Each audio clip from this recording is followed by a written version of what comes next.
Hello, Wilhelm Wilson here, and we are on to the Wraithguard. An interesting choice, to say the least. I think we're the only army that can build anything like this. So let's have a little look at what it is, what it's good for, what it's not good for, etc, etc, and its all-important rating. I'm going to make a little list by the video with the rating I gave every unit. And I want to start a blog another day. Wraithguard then. Basically, the fluff behind them quickly is that they're stored in crystal seers, so when they're dead, so when the Eldar are struggling, they raise them again. Craftwood Leiden is famous for raising an absolute ton of these guys, an absolute bomb load of them. But they are called Wraithguard and they look really cool. I really like the sculpts, and their stats are weapon skill 4, it's good, bliss skill 4, good, strength 5, toughness 6, which is completely ridiculous, like out the stratosphere ridiculously high. 1 wound, initiative 4, and attack leadership 10, very good, and a 3+ save. But as you'll learn in a minute, they could have initiative 1, no, leadership 10, or you can. Right, their specials are, they are fearless, because they have no urge of self-preservation, they're just dead people that want to be dead again, basically. They just go forward. They have Wraith Sight. Basically, if the unit does not have a Spirit Seer within 6 inches of them, on a roll of a 1, they do nothing. They hit automatically, they can't hit, they just stand there. They can't move, they can't shoot, they can't assault, can't run, stand for a turn. And your very expensive unit is beyond a sitting duck. It is the most sitting of all sitting ducks at this point, which is a real shame. That is all their specials. They then have Wraith Cannons. What a good freaking piece of equipment this is. It is 12 inches, strength X, AP 2, assault 1. It always wins on a 2+. On a 6, inflicts instant death, and it always glances vehicles on 3 or 4 or penals on a 5 or 6. So it's amazing with the new hull point system of just obliterating tanks. 5 of these should knock most tanks out of the sky. Not out the sky, off the ground, and out of your concern. But let's have a look at tactics from now. That's the basic stat line. Okie dokie, they come in at 35 points a model, so they're certainly not cheap. And you've got to take them in squads of 3 to 5. Right. If they have a Spirit Seer, they can be fielded as either elites or troops. So yes, in high games you can spam these to oblivion. 6 in the troop slot and 3 in the elite squad. Don't tell me how many points that is, because you can fill a lot of Wraithguard, basically. You can fill as many slots up as you want with Wraithguard, basically, in any game. Because when you go over 2000, you double the points chart, and then you're fielding 12 troop Wraithguard and 6 elite Wraithguard, which comes in as 18. Job in 7 minutes! Right. Okie dokie. Right, let's look at what they can be led by. They can be accompanied by a single Warlock for 25 points. At 25, so he's not an upgrade, he is just I purchase you for 25 points. He's a normal Warlock. And this figure is very interesting as you can take all the Warlock options. So let's just quickly review how good the Warlock options are with these guys. And why it's just taking, because as they are so expensive, you've got to get every decision right with these. And you've got to move them well. They're not easy to use, Wraithguard. It's about the high toughness, right. First you could take Conceal.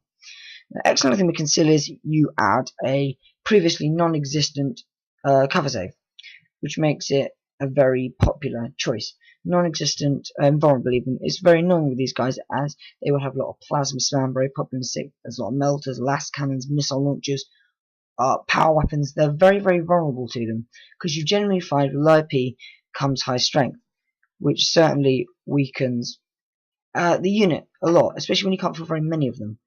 So that Conceal with a fortune makes a really powerful little thing, because 2 5s are better than a 4, basically, as a rule, because it's maths. I can know why I said with science. I love God's human RAM. On to the next bit. You can then take Destructor. This is completely pointless with this squad. It is a ranged template, strength 5, AP 4. Don't take it with these. Embolden, they're fearless. Okay, this is the other option. Enhance. No. You only want to take Enhance if you're going to stick them in a Wave Serpent and fly them up to a position where they could be assaulted. But even still, Conceal is always the best option here. I would say 9 times out of 10, unless you're playing an army in which you want to tar pit a unit, and you want to go in with a decent assault at initiative 5, and you just want to say, right, we're staying. There's your tar pit. Because tar pits are generally very cheap units, because then you're locking up something double your points for the whole game, and then you're doing your job. Like, that's why witches make such amazing tar pits. These guys are not very good tar pits. Yeah, they'll do it, but they'll do it for such a ridiculously expensive price that your opponent's almost tar pitted you. You've tar pitted yourself, which is just beyond stupid. So you always want to take with this squad a warlock with conceal. Right, now tactics. Right, there's a lot of tactics to go with these, because obviously people have thought about how to use them quite a bit, because they're expense. First one is the objective blob. What is this?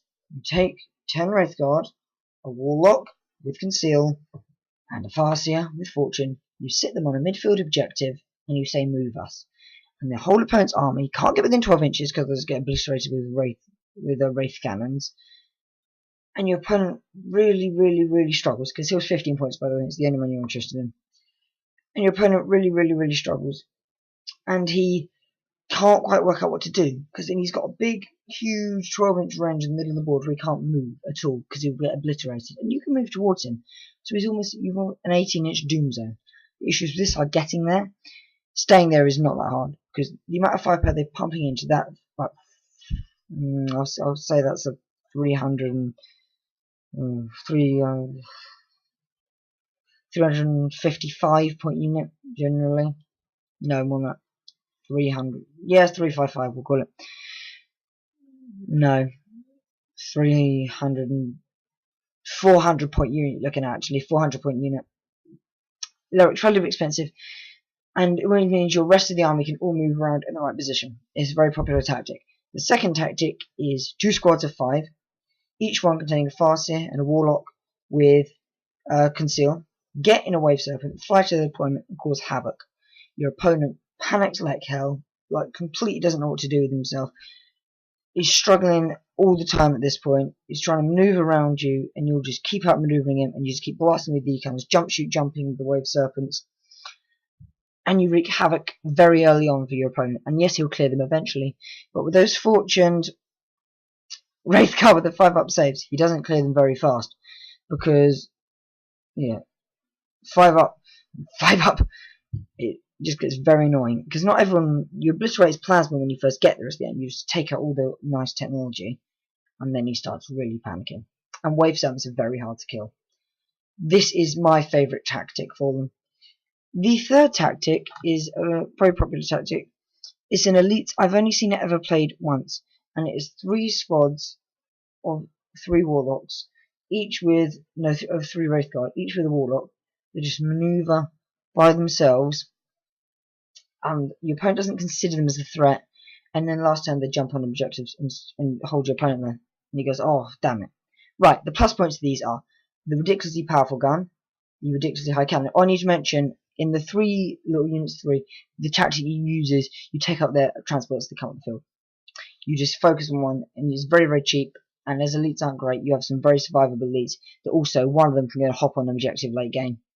And with that, I often take Destructor, then maybe Destructor, because you can just get to that objective and flame the other guys off it quickly at the end. When your opponent's battered, he really hates to see, because he's forgotten about them. Because nobody goes, "Oh, 3 Wraithguard, better fire at those." And the opponent never thinks about them. Okay, so positive is obviously the really high toughness, which means they're very hard. Last guns are new 6, bolt guns are new 6. They're hard to shift. Advantages, their customability, their high-powered guns, the fact they can get in a wave serpent, unlike big fat units from other armies. Right. Disadvantages are lack of memorable save, incredibly high points, incredibly short-range gun. And these are incredibly weak to poison weaponry. The minute you see your Dark Eldar friends, you've just got to go, "Oh, thank God I brought my 3 squads of 3. That's basically it. Okay, Wraithguard get my favourite way to play them by. Okay, I'm going to rank them in order. I hate the blob of 10 sitting on the objective, because I just feel it gets moved so quickly, it's pointless taking it. But it gets a 7. My next favourite one is the 3 squads of 3. That gets a 7.5. And the instant attack gets a 9. The instant attack is definitely a way of playing. That is one of my favourite tactics for Eldar. That very quick range deployment with our 40-inch movement. Not 48, it's quite, I think it's like 18 maybe. Basically, we're in your deployment. Nice stuff. Good luck clearing us Wraithguard out here. There's 10 of us. We've all got invulnerable saves. We've all got reroll stuff. We're all rerolling the hits. And we're just taking your plasmas away. You're taking this away. And you're just focusing too much fire on our wave 7 in the way. I think that's really, really, really nasty. This is why I'm Walton. These are the Wraithguard. And I am